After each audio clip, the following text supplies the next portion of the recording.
ನಿಮಗೆ ಗೊತ್ತಿರಲಿ, ಇದೇ ಸ್ಟೇಜಲ್ಲಿ ನನ್ನನ್ನು ಬೈದರು, ಬಿಜೆಪಿಯವರು ಬೈದರು. ಆ ಸೋಷಿಯಲ್ ಮೀಡಿಯಾದಲ್ಲಂತೂ ಏನೋ ಒಂದು 2-3 ಹೆಸರೆಲ್ಲ ಇಟ್ಟರು. ನನಗೆ ಬೇಜಾರಾಗೋದು. ನಾನು ಇಲ್ಲಿರೋ ನನ್ನ ಎಲ್ಲ ಕಾರ್ಯಕರ್ತರಿಗೂ ಹೇಳ್ತೀನಿ, ಸರ್, ಇವತ್ತು ನನಗೆ ರಾಜಕೀಯ ಜನ್ಮ ಕೊಟ್ಟಿರೋದು ನನ್ನ ಕಾಂಗ್ರೆಸ್ ಪಕ್ಷ.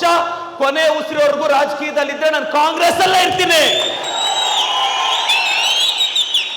ನಾನು MLA ಆಗಿದ್ದೀನಿ. ನಾನು ಹೇಳ್ತೇನೆ, ನಮ್ಮ ವೀರಪ್ಪ ಮೊಯ್ಲಿ ಸಾಹೇಬರು ಕೊಟ್ಟಿರೋ ಭಿಕ್ಷೆ ಈ ಟಿಕೆಟ್ ನಾನು ಹೇಳಕ್ ರೆಡಿ ಇದ್ದೀನಿ. ನಮ್ಮ ಸಿದ್ದರಾಮಯ್ಯ ಸಾಹೇಬರು, ನಮ್ಮ DKC ಸಾಹೇಬರು ಕೊಟ್ಟಿರೋ ಭಿಕ್ಷೆ ಇವತ್ತು ನನ್ನ ಈ ಅಧಿಕಾರ ನಾನು ಹೇಳಕ್ ರೆಡಿ ಇದ್ದೀನಿ. ನಮಗೊಬ್ರು ಸಹಾಯ ಮಾಡಿದಾಗ ಅವ್ರ ಬಗ್ಗೆ ಹೇಳಕ್ಕೇನು?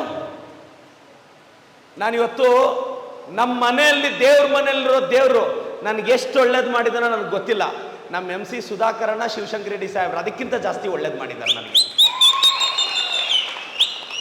ಇನ್ನೇನು ನಾಳಿದ್ದು ನಮ್ಮ ಜಿಲ್ಲಾ ಉಸ್ತುವಾರಿ ಸಚಿವರು ಆಗ್ತಾರೆ ಅನ್ಕೊಂಡಿದ್ದೀನಿ ನಾನು. ಅವ್ರು ಆಗ್ತಾರೆ, ಅವರೇ ಆಗಬೇಕು. ಒಳ್ಳೆ ಮನಸ್ಸಿರೋ ಮನುಷ್ಯರು ಗೆಲ್ಲಬೇಕು.